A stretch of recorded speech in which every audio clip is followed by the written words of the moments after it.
Things are opening up again, perhaps slowly in the UK from what I'm hearing, but talking to some of my IFES colleagues around the world, I think there has been a gradual return to many of the things that we were doing a few weeks ago.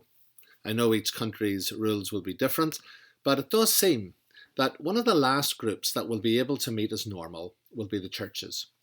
And one of the last things that we will be able to do whenever we do meet, sadly, is to sing together. I don't know about you, but for me that's not good news. I'm not happy about that at all. And yet in a strange, perverse way, there is a nugget of good news hidden underneath that depressing prognosis. Because it means that there is a recognition still in our culture that churches include large numbers of people in close proximity, talking, being friendly, hugging, shaking hands.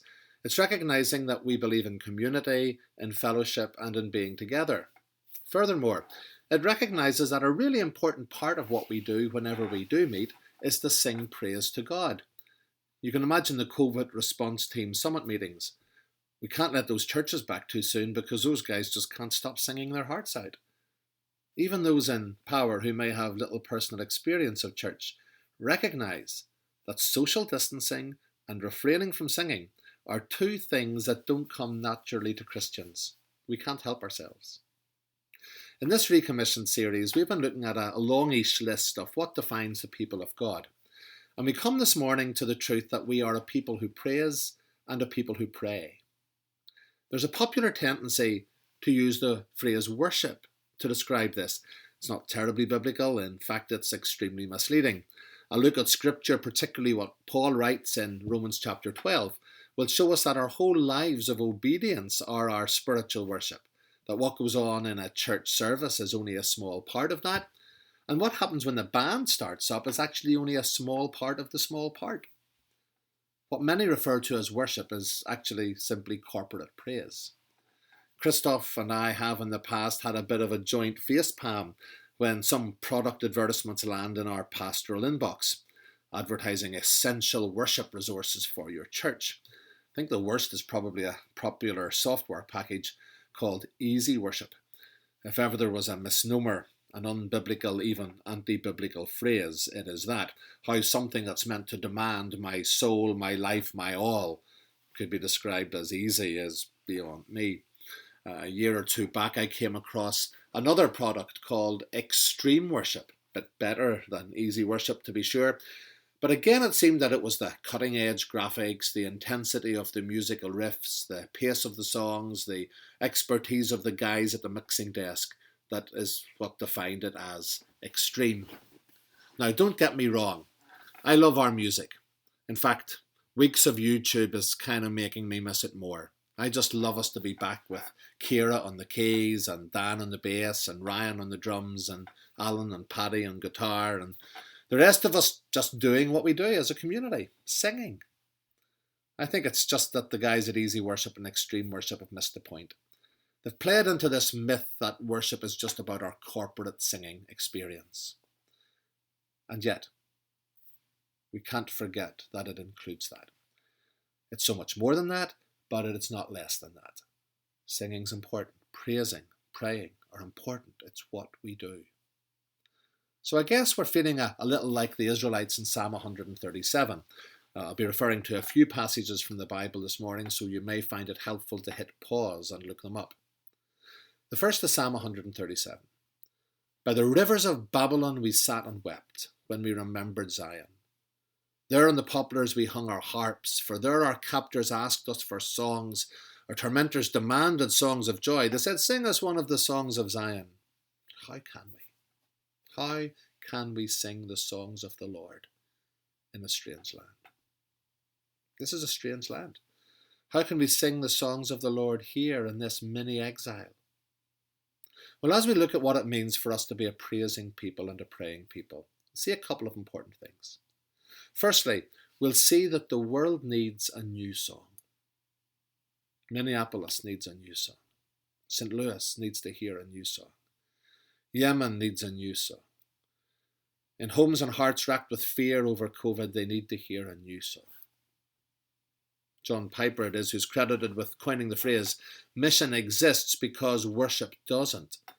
That's to say, all the things that we have been looking at in recent weeks, being a people who attract others, people who proclaim the gospel, the people who are committed to the public square, all of that is important because not everybody is worshipping the true God.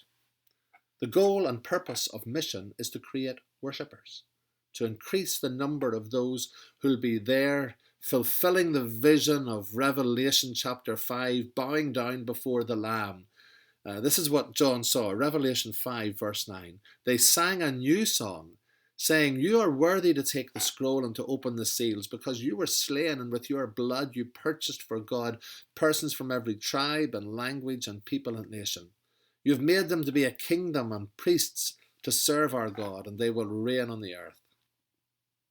Did you notice that John says it's a new song? It's an echo of Psalm 96 that we had read for us earlier. Sing to the Lord a new song. Sing to the Lord all the earth. Sing to the Lord, praise his name. Proclaim his salvation day after day. Declare his glory among the nations, his marvelous deeds among all peoples. What's interesting is that the psalmist is encouraging his people to sing of God's amazing acts in creation and redemption, and delivering his people and being faithful to his promises. It's actually a very old song.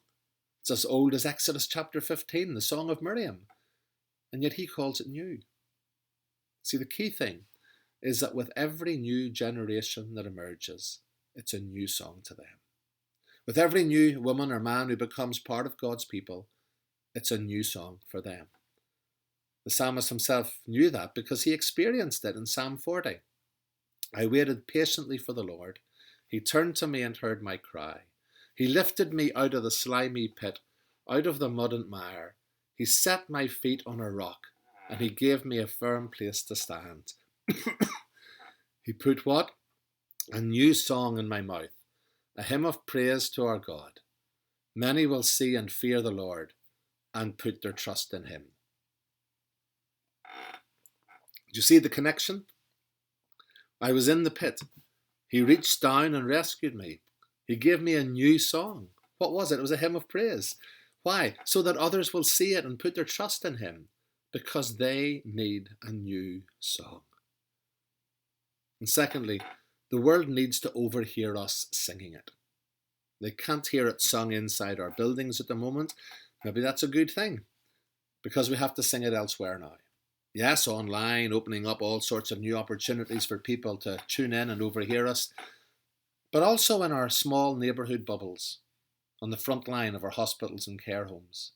They need to hear it in our words and actions. They need to hear our hope when many are despairing. They need to hear our trust when many are fearful. Maybe at first there seems to be a radical jump between last week's topic and today's. Last week it was a people who are committed to the public square. Now there's nothing on the surface more out there than that. Nothing more centrifugal, if you remember Christoph's basic chemistry lesson from a few weeks back. And then today we have a people who praise and pray. And on the surface there seems to be nothing more in-house, nothing more centripetal than that. Or is that the case? I remember my early days as a student leader, and maybe even as a young minister, debating with people as to whether we should have any singing at all whenever we were running events aimed at the non-churchgoer or the seeker. I would argue that if you were a common or garden agnostic or atheist, the last thing you wanted to do was to sit around while a group of Christians sang bad lyrics to even worse music. Now, I may have been displaying my own prejudices a little. Of course, there are occasions when it's not appropriate to sing at certain events, but I think I'd missed an important biblical truth. Praise can be, or even should be, evangelistic. Tim Keller uses a helpful phrase here. It's based on Paul's comments in 1 Corinthians 14 about ensuring our corporate worship services are such that when, not if, when an unbeliever or a seeker comes in, they will understand what is happening. Keller says we should do church as if we are being overheard. That is, we don't allow the presence of others to stop us from doing what we do, being who we are, declaring God's worth in our psalms and hymns and spiritual songs, in our prayers and creeds and preachings, in our offerings, in our church family life. We do all of that. But we do ensure that everything we do is understandable and accessible and intelligible. We go for clarity over cliche every time. That's the spirit of Psalm 40. Many will see and put their trust in the Lord. That's the spirit of Psalm 96. Sing the new song among the nations. It's also the spirit of the other story that we heard read for us from Acts chapter 16. Worship that was overheard in a strange place. Circumstances couldn't have been more unfavourable for Paul and Silas. They were called to communicate, but their message had been misunderstood and deliberately twisted and rejected. They were called to be itinerant evangelists, yet they were in stocks and rendered immobile. They were called to serve the living God, and yet it seemed that God had abandoned them. They must have wondered, who are we? What's this about? What is there of use for us to do? However, from this unlikely series of events and through the apostles' evangelistic worship, a wonderful grace emerges. In spite of the injustice, they pray. In spite of the potential mockery of other angry prisoners, they praise. In spite of many unanswered questions about God's purposes, they worship. And then in the aftermath of utter chaos, when they could have served their own interests by escaping the situation, they witness. The jailer's job was on the line. His reputation, his life was on the line. But as he stood in that open prison gateway, peering in, presuming the prisoners, if they had any sense, would have gone, as his eyes adjusted to the dark, although he couldn't see for sure, those inside could see out. And his silhouette showed him about to use his sword on himself.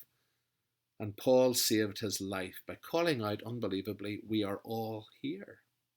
Isn't that fascinating? That the power of the apostles' evangelistic worship was such that it meant that other hardened pagan prisoners chose to stay with them rather than make their escape into the world. That's the radical effect of evangelistic worship. And look at the contrasts. The jailer washes and is washed. He bathed their wounds and he was baptized with his household. Their need was physical, his was spiritual, but they were both washed. Paul and Silas were set free from prisoners. The jailer was set free in Christ. Their need was physical, his was spiritual, but they were both set free. That's evangelistic worship. That's extreme worship. Last year's carol service, Christoph persuaded us that we should watch The Crown. We've watched all 3 series while we've been here. One of the highlights for me comes in series 3 and the episode Aberfan. It's about the tragedy of the landslide in the Welsh mining village of 1966. If you only watch one episode. And on his return from the funeral of the 116 children, coffins lined up in rows, Philip is reporting back to the Queen. She asks him about it. And he says, there was no shouting. There was no screaming. What did they do? Asks the Queen. Philip says in bewilderment, they sang. They sang a hymn. And the Queen asks for a recording of the hymn that they sang. And the episode closes with her listening to it alone in the palace. Jesus, lover of my soul, let me to thy bosom fly, while the nearer waters roll, while the tempest still is high. You see, extreme worship has nothing to do with the style, instrumentation, intensity of the leader, the beat and the rhythm, the length of time the songs are sung, how they make you feel, or how cutting edge the church is. Extreme worship is when you've been misrepresented and lied about and beaten and thrown into painful stocks in a dark, urine-infested cell. The first words on your lips are a psalm or a song of praise. Extreme worship is when you're standing on a bleak Welsh hillside, looking at the coffins of your son and daughter and 5 nephews and nieces, and you can sing, Jesus, lover of my soul. Extreme worship is when your wife and children have been lost at sea and you travel the same journey to the spot where their boat has gone down, and you compose the words, when peace like a river attendeth my way, when sorrow like sea billows roll. Whatever my lot, you have taught me to say, it is well with my soul. And that's why the next extreme worship album Shouldn't be recorded in a studio in Palo Alto or an auditorium in London or Sydney or New York, but in a prison cell in Pyongyang or a basement in Kabul. Because the world needs to overhear those sorts of songs. Because we're a people who praise, in the good and the bad, in the sun, and yes, in the wilderness too.